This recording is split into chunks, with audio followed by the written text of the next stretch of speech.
नमस्कार मित्रांनो, मी काजल, माझ्या ब्लॉग मध्ये तुमचे स्वागत आहे। तर आज आहे संडे आणि संडे म्हटल्यानंतर कुठे ना कुठे जायचं प्लॅन होतच। तर आता आम्ही निघालो आहोत कोल्हापूरला महालक्ष्मीच्या मंदिरात जाणार आहोत। तर इथून कराड पासून आम्ही निघालो आहोत। कराड पासून कोल्हापूरला जायला 1.5 ते 2 तास लागतात। एक 70 ते 75 किलोमीटर अंतर आहे कराड ते कोल्हापूर। तर चला आपण भेटूया कोल्हापूरमध्ये। मी हा गणपती दाखवायचाच विसरून गेले। गाडीसाठी गणपती घेतला होता गाडी ठेवायला। तर शिंपली मध्ये गणपती आहे, हा मार्लेश्वरला घेतलाय आम्ही। खूप सुंदर असा गणपती आहे।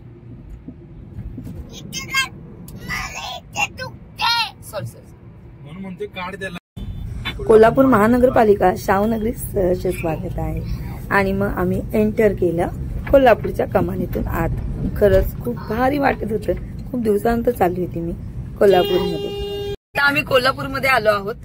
पहिल्यांदा काहीतरी खातो, कारण खूप भूक लागली। अगस्त्याला पण, आमच्या तिघांना पण खूप भूक लागली। काहीतरी खातो आणि मग मंदिरात जातो। काय खायचं तुला? काय खायचं सांग, काय खायचं सांग, तुला काय खायचं?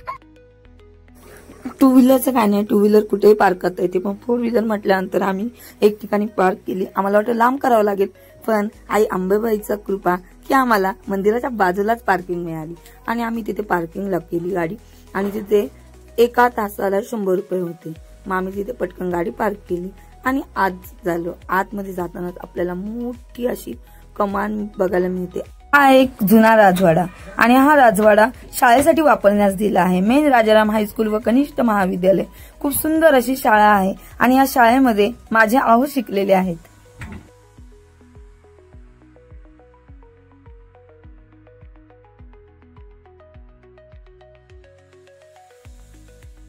खूप भारी वाटलं आणि 4 वेळा वळून मी त्या शाळेला बघत होते।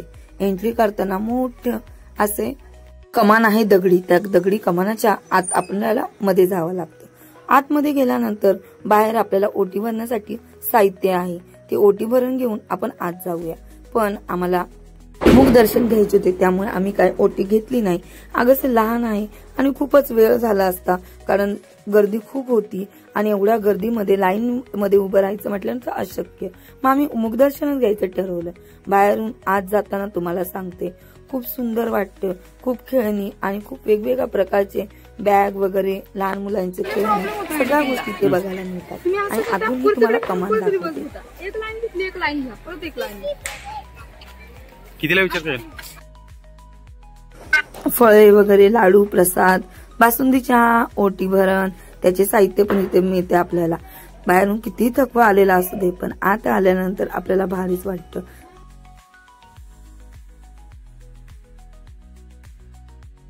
अगस्त्य मी तिथे एक जेसीबी बघितला आणि त्याला तो जेसीबी घ्यायचा होता।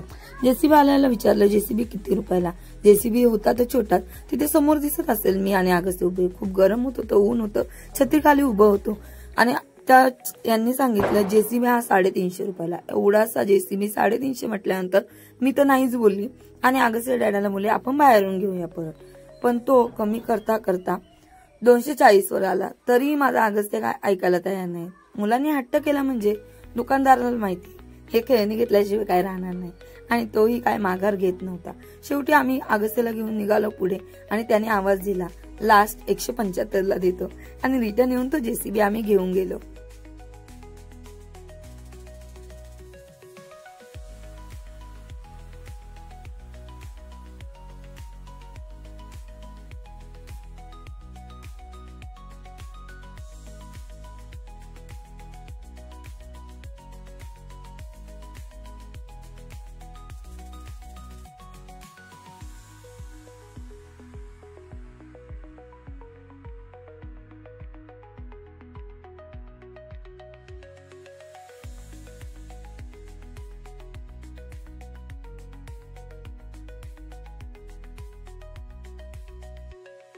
कोल्हापूरमध्ये गेलोय आणि आपल्याला गजरा दिसला नाही असं होणार नाही। ताजी फुलं मिळतात आणि ते गजरेही खूप छान मिळतात।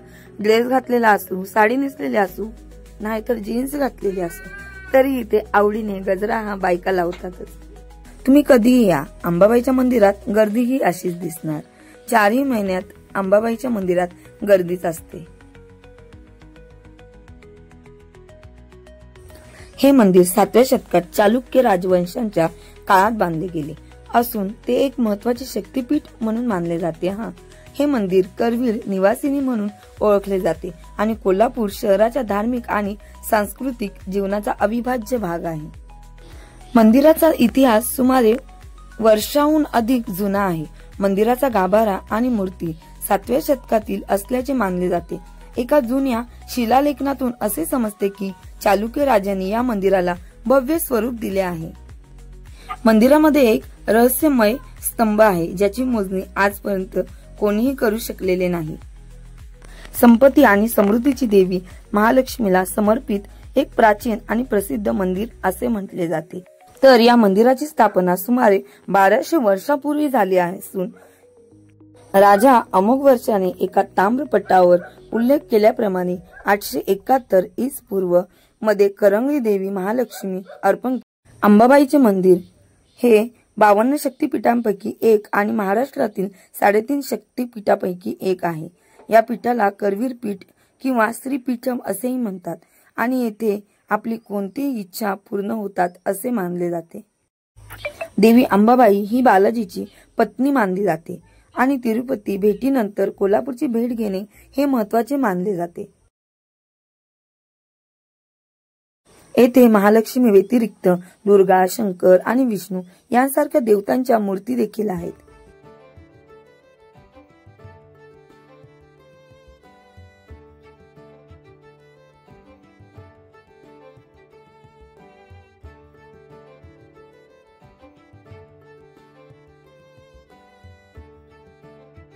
आणि समोर तुळजाभवानी मंदिर, लक्ष्मीनारायण मंदिर आणि अन्नपूर्णा मंदिर आहे.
कोल्हापूरचे दागिने म्हटल्यानंतर सगळ्यांनाच माहिती आहे. कोल्हापूरचे दागिने हे त्यांच्या पारंपरिक आणि राजेशाही परंपरेसाठी ओळखले जातात. या दागिन्यांमध्ये कोल्हापुरी साज, जो लाखेवर सोन्याचा मुलामा देऊन आणि मणी व पानांच्या आकाराने सजवलेला असतो, सर्वात प्रसिद्ध आहे. याशिवाय कोल्हापुरात ब्राह्मणी नथ आणि विविध प्रकारचे पारंपरिक दागिने जसे ठुशी देखील बनवले जातात. तर इथे आपल्याला जे हवे ते कोल्हापुरी दागिने पारंपरिक राजेशाही परंपरेचे मिळतात.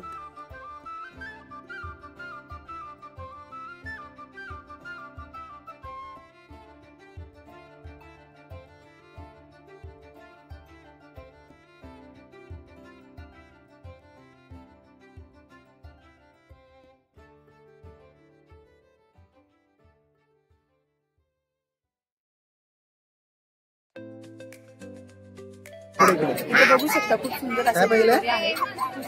सगळं इथे कोल्हापुरी साज मिळतो तो सगळं इथे मिळतो.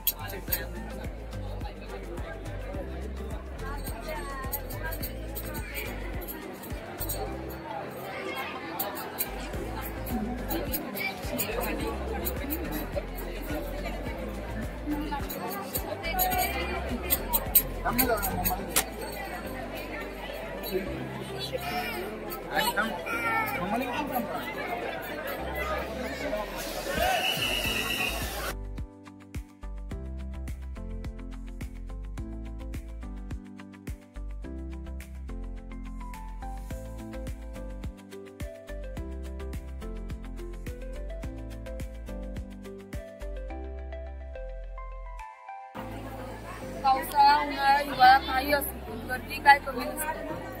कधी पण येतो तर गर्दी असते. ये इकडे चला चला, मुख दर्शन घ्यायला जायचं, या पटकन.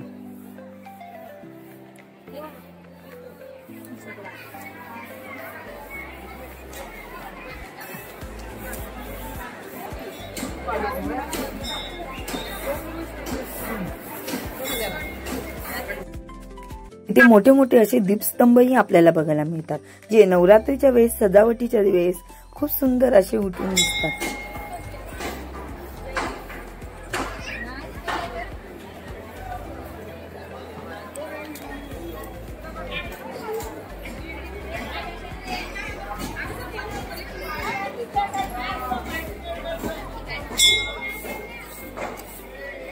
हे मुखदर्शन प्रवेशद्वार आहे. तर गर्दी खूपच आहे, त्यामुळे बाळाला घेऊन इतका वेळ आम्ही थांबू शकत नाही लाईनला, त्यामुळे आम्ही मुखदर्शन करतो.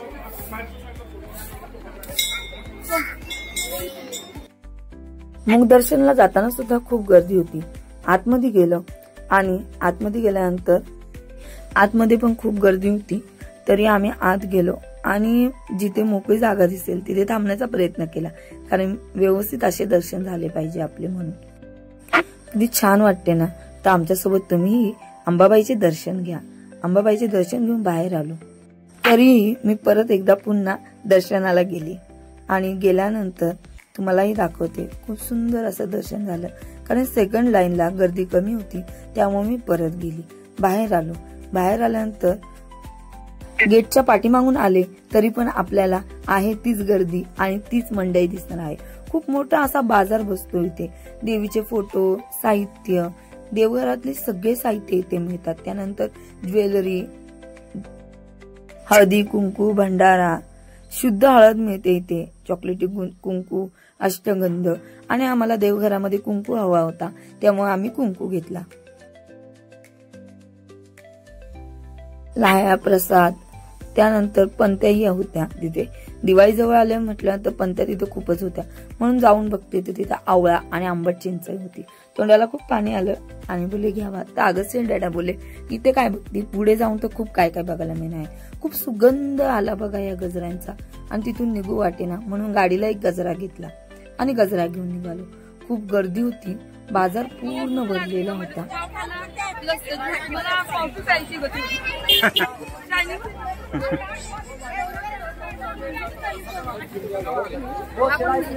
₹100 ₹100 सेल आहे. दागिंद्रा टॉपच्या गेटच्या चप्पल्या सेल आहे ₹100. चला खाली, चला खाली. टॉप घ्यायची का काजल? ए काजल,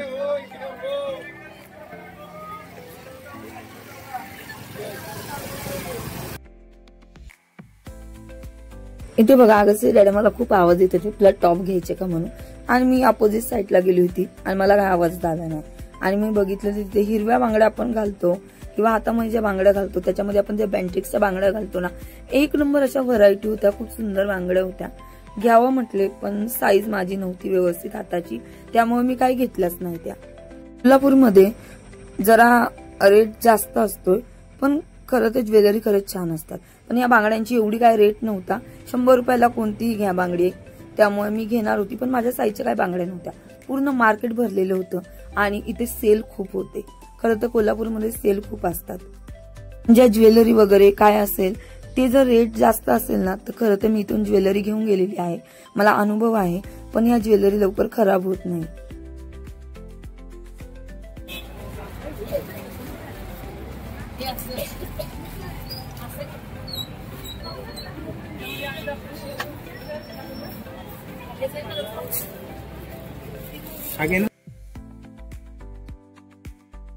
टॉपचं वगैरे कलेक्शन बघितलं असेल. आणि ते सँडल बघा किती छान आहे, कलर्स पण एक नंबर होता.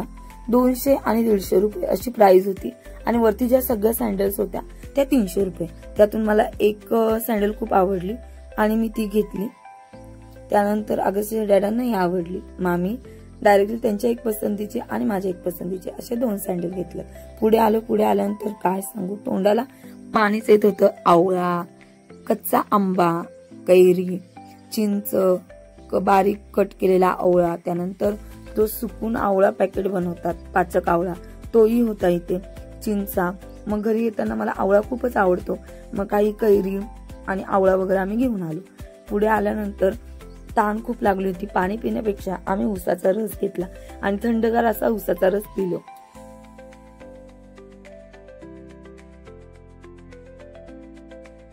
शॉपिंग वगैरे करून झाल्यानंतर बॅक साईडने आम्ही आलो. मंदिराच्या आतमध्ये गेल्यानंतर मंदिराच्या बॅक साईडला इथे मंदिर आहे श्री दत्तात्रय देवमठ संस्थान. तिथे पाया वगैरे पडून झाल्यानंतर आपण सरळ पुढे यायचं आणि हा उत्तर दरवाजा लागतो. त्या दरवाजातून आपण बाहेर पडायचं. चल काय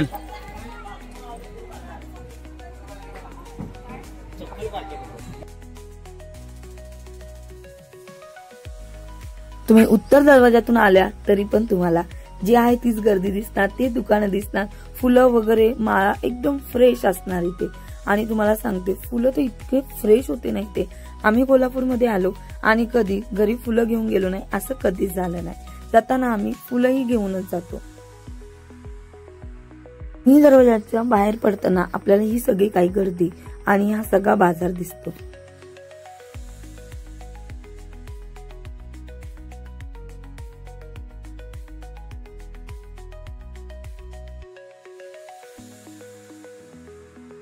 कोल्हापूरच्या साड्या म्हटल्यानंतर सगळ्यांनाच माहितीये कोल्हापूरच्या साड्या एक नंबर असतात. नऊवारी म्हणा किंवा कॉटनच्या बोला, काठपदर कोणतीही साडी असली म्हणजे एक नंबर असते. लास्ट इयरला मी कॉटनची साडी घेऊन गेली होती.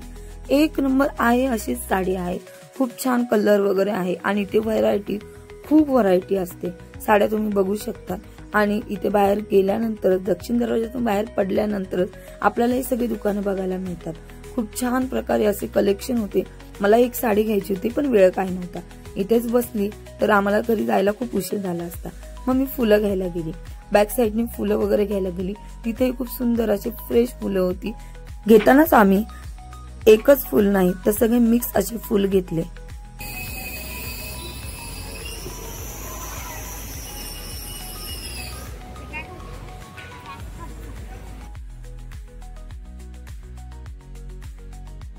तर कोल्हापूरमध्ये कुठेही जा खरं तर बघण्यासारखं खूप आहे. ज्वेलरी वगैरे कोल्हापूरच्या तर एकच नंबर असतात. ज्या ठुशी वगैरे हे सगळे ज्वेलरीमध्ये प्रकार असतात ते इथे खूप छान भेटतात. त्यामुळे आपण कधी कोल्हापूरमध्ये गेलो आणि शॉपिंग न करता घरी आलो असं कधी होणारच नाही. तर आजचा ब्लॉग कसा होता आणि महालक्ष्मीला तुम्ही कोल्हापूरला अंबाबाईच्या मंदिरात जाऊन आलात का तर नक्की कमेंट करून सांगा. अशाच नवनवीन व्हिडिओसाठी चॅनलला सबस्क्राईब करा.